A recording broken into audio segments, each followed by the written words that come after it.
In this video, I will show you how to get your Solana wallet address on Trust Wallet. To do this, just go and open up Trust Wallet and first in the top right, click on the two circles. That will take you right here to your cryptocurrencies. Now here you need to make sure that Solana is enabled. If it isn't yet, then just search for Solana and then you will see it, and then just go and enable it, and then you can go back to the home screen. From here, click Receive. And here you will then see Solana. For me it's at the top since I own some of it.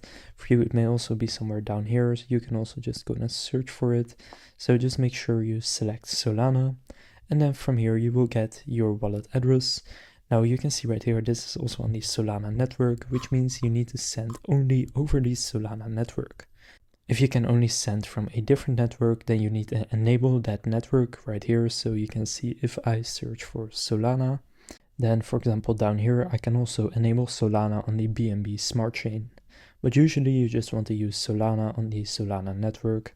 So that's how you can then find your address. So now you know how to get your Solana wallet address on Trust Wallet. If this video was helpful, please consider leaving a like and subscribing to my channel. With that being said, I will see you in the next video.